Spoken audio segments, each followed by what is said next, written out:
नगर परिषद निवडणुकांचे नगारे वाजताच आता कोल्हापूर जिल्ह्यातील राजकीय तापमान झपाट्याने वाढत आहे।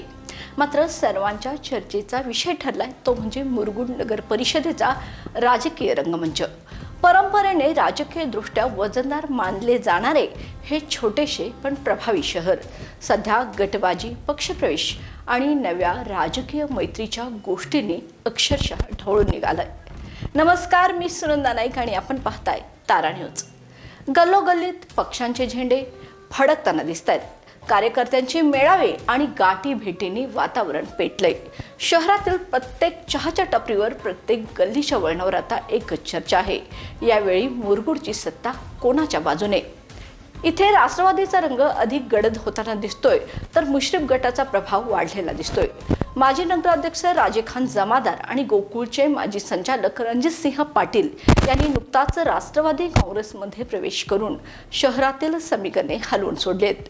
या प्रवेशामुळे आता मुश्रीफ गटाचे वर्चस्व अधिक दृढ झाल्याचं राजकीय वर्तुळात चर्चिलं जातंय।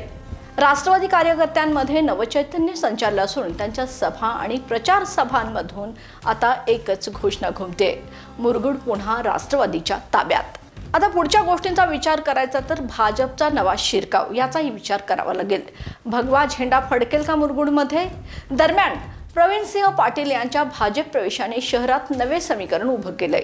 भाजपने गेल्या काही महिन्यांपासून कार्यकर्त्यांची फळी मजबूत करण्यावर भर दिला असून तरुणाई आणि व्यावसायिक वर्ग भाजपकडे झुकताना दिसत आहेत। राज्य पातळीवरील सत्ताधारी पाठबळ आणि स्थानिक नेतृत्वाचा संगम साधला तर भाजप पहिल्यांदाच मुरगुडमध्ये आपला ठसा उमटवू शकतो, अशी चर्चा आता रंगत आहे।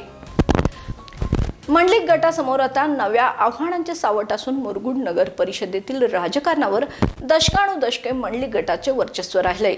विकास कामे, संस्थात्मक प्रभाव आणि मतदारसंघातील नातेसंबंध यांच्या बळावर हा गट कायम मजबूत राहिलाय। मात्र यंदा बदलत्या वाऱ्यांमुळे आणि नवे चेहरे दाखल झाल्याने मंडलिक गटासमोर सत्ता टिकवण्याचे खरे आव्हान उभे आहे। मुरगुड म्हणजे मंडलिकांचा गड हे वाक्य यावेळी खरे ठरेल का, की मतदार नवा अध्याय लिहितील, याची उत्सुकता आता सर्वांनाच लागली आहे। जनता विचारते विकास कुठे गेला? राजकीय रंगमंच तापला असला तरी नागरिकांच्या मनातला मुद्दा अजूनही तोच आहे। पाणी पुरवठा, रस्त्यांची दुरावस्था, पथदिव्यांच्या अंधारी रात्र, ड्रेनेजचा त्रास आणि बाजारपेठेतील वाहतूक कोंडी।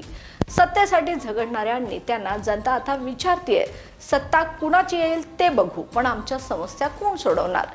अंतिम रंगत निवडणुकीच्या रणधुमाळीकडे वाटचाल हीच राहणार आहे की मुरगुडचे राजकारण सध्या चुरशीच्या शिगेला पोहोचले आहे। पक्षप्रवेशांच्या फेऱ्या, बदलती गटबंधनं आणि नवे चेहरे यामुळे निवडणुकीला एक वेगळा रंग चढला आहे। आगामी काही दिवसात प्रचार सभांचा जल्लोष, रस्त्यावरील उत्साह आणि घराघरात सुरू होणाऱ्या चर्चांनी मुरगुड पुन्हा एकदा राजकीय रणांगणात रूपांतरित होणार, यात शंका नाही। हवेतील वारे बदलत आहे, गल्ल्यात कुजबूज सुरू आहे आणि प्रश्न अजूनही तसाच घोंगावत आहे। यावेळचा मुरगुड कोणाच्या हाती जाणार? आजचा एपिसोड तुम्हाला कसा वाटला कमेंट करून नक्की कळवा आणि अशाच ताज्या अपडेट्ससाठी पाहत रहा तारा न्यूज। तोपर्यंत धन्यवाद।